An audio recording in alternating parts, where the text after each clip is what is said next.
tous et bienvenue dans cette nouvelle vidéo, cette nouvelle émission, un petit coup dans le rétro. Aujourd'hui, pour inaugurer cette nouvelle émission, nous allons parler d'un film qui, selon certains, ne casserait pas des briques.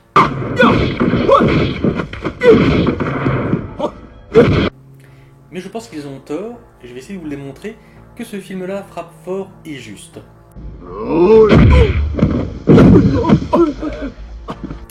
Préparez-vous, nous allons passer à une séance coup de poing.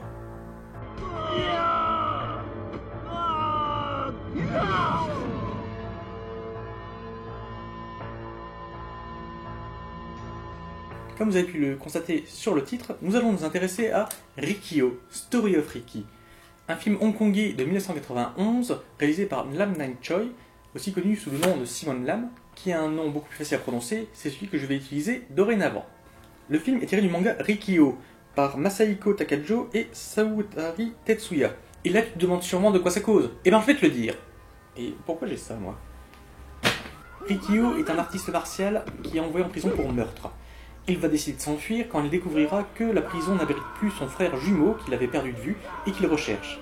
Une fois sorti de prison, Riki va se mettre en quête de son frère Nachi, qu'il avait perdu de vue, et qu'il reconnaîtra grâce au tatouage en forme de croix gammée qu'il a sur la main.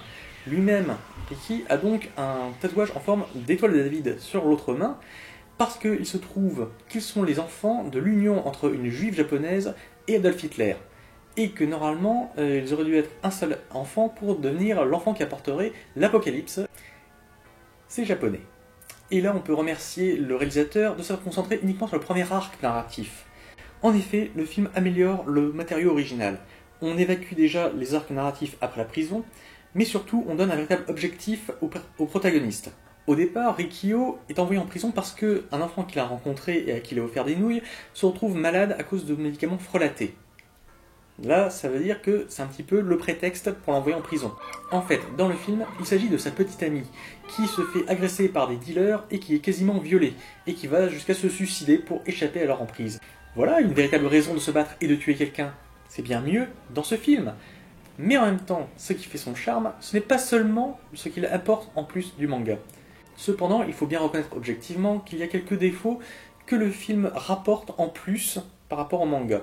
En fait, on en a compté deux.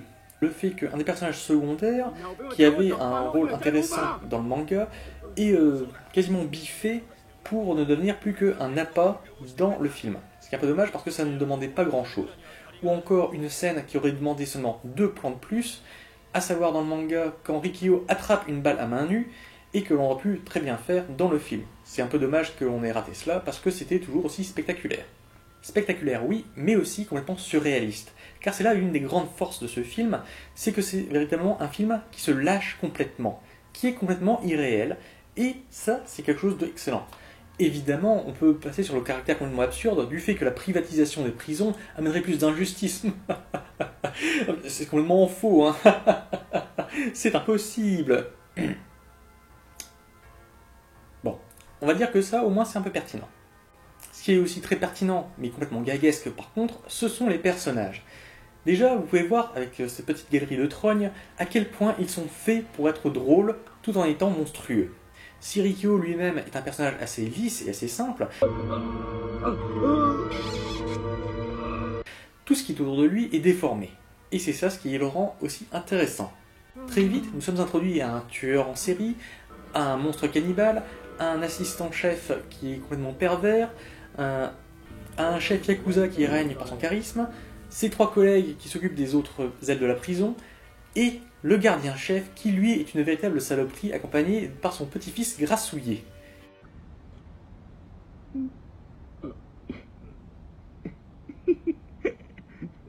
Une véritable galerie de monstres pas possibles, agrémentée à la fin d'un véritable monstre pas possible.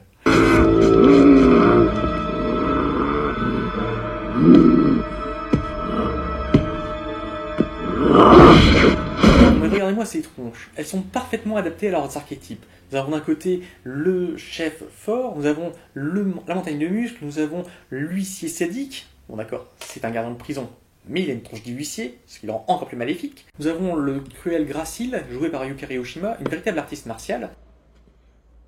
Nous avons le pervers obèse, etc., etc. Tout cela contribue à faire un univers complètement cartoonesque et très plaisant. Il faut accepter tout simplement le contrat cinématographique de base, à savoir on va vous montrer des tronches pas possibles et des personnages qui sont à l'image de leurs tronches. Là-dessus, je ne peux que m'étendre sur le jeu des acteurs. Parfaitement montré, il est totalement au diapason de ce que l'on demande au film. Et c'est un véritable bonheur que de voir des gens complètement dingues se battre comme des hystériques. Évidemment, tout cela n'est pas parfait, en particulier, il y en a une qui ne joue absolument pas bien.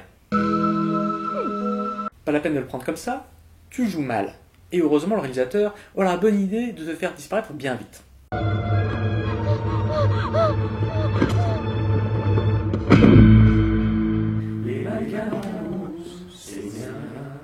Mais Riki-Oh, ce n'est pas seulement un film de personnages, c'est avant tout un film d'interaction entre les personnages. Et c'est là que le film montre tout son potentiel. Avec l'interaction entre les différents personnages, ils se foutent sur la gueule d'une manière jouissive et sanglante. Car il faut bien remarquer que les combats, chorégraphiés par Philip Kwok, qui a déjà travaillé avec John Woo et sur Demain ne meurt jamais, James Bond, sont extraordinairement jouissifs. Et il s'agit de combats très violents et rythmés, ce qui fait qu'il n'y a jamais de temps mort dans cette action. En plus, bien entendu, on peut profiter du talent de Simon Lam pour faire des combats complètement foutraques et surréalistes, même si en fait il copie complètement le manga d'origine. Riki-Oh appartient à cette catégorie de seinen où les combats sont complètement surréalistes, un petit peu à la manière de Ken le Survivant. Mais là où Ken le Survivant faisait exploser des gens avec la pression du petit doigt sur la tempe, ici ce sont les coups de poing bien assénés qui font éclater les gueules, éclater les ventres. Et les combats sont en plus soutenus par une musique effectivement très minimaliste, parce qu'il s'agit d'une série Z avant tout, donc très faible budget, mais quand même avec un petit air grave qui vous remonte dans les os, qui vous met dans un état. Et c'est vraiment tout ce qui me plaît vraiment dans ce film, à savoir l'état d'esprit. Dans son ensemble, le film effectivement a une réalisation qui est extrêmement simple et maîtrisée. Simple comme on peut le voir, avec par exemple ces décors extrêmement vides, mais aussi maîtrisé parce que vous pouvez remarquer qu'il y a cadrage sur cadrage, re-sur-cadrage, en un seul plan, qu'il y a certains plans qui sont extraordinairement en classe, que ce soit à la grue ou en fixe, et plus généralement on connaît le bon travail d'un artisan de l'image, bon, plus dans l'efficacité que dans le symbolisme, il faut bien le reconnaître, mais quand même très sympathique, parce que ce genre de film, malheureusement, on n'en voit pas au cinéma. Non mais franchement, essayez de me dire quel film, actuellement, pourrait rivaliser en violence et aussi en nihilisme à ce niveau-là. Bon d'accord, il y a peut-être un Ninja Assassin de John McTeague, mais celui-là, je le mets un petit peu à part pour d'autres raisons. Dans l'ensemble, pour moi, Riki-Oh est un chef-d'œuvre, parce que c'est une œuvre jusqu'au boutiste. C'est une œuvre qui ne laisse absolument rien passer. Et c'est une œuvre donc qui me plaît pour cela. Effectivement, c'est quelque chose que je déplore dans le cinéma actuel, c'est qu'on a souvent, malheureusement, des films qui sont en demi-teinte, qui s'auto-censurent. Ce film-là fait ce qu'on appelle de la catégorie 3. La catégorie 3 à Hong Kong, c'est les films qui passaient au-delà du comité de censure, qui est facultatif. C'est-à-dire que tout ce qu'il y a comme violence, sexe ou politique, ça pouvait aller, tant que c'est dans la catégorie 3. Et bien ce film-là, c'est un pur catégorie 3. Donc n'hésitez pas, faites-vous plaisir, allez explorer ce pan du cinéma asiatique avec ce film qui va vous faire ouvrir des horizons.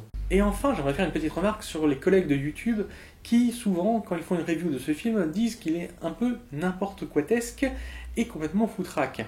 En particulier, disons, pour la fin, parce que Riki-Oh, en cassant le mur de la prison, libère tous les criminels, pédophiles, voleurs, violeurs, tueurs qui étaient dedans. Mais les mecs, vous avez regardé le film ?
et ils ont déjà tous été exterminés. Mais vous qui êtes vivants, je vous revois au cinéma.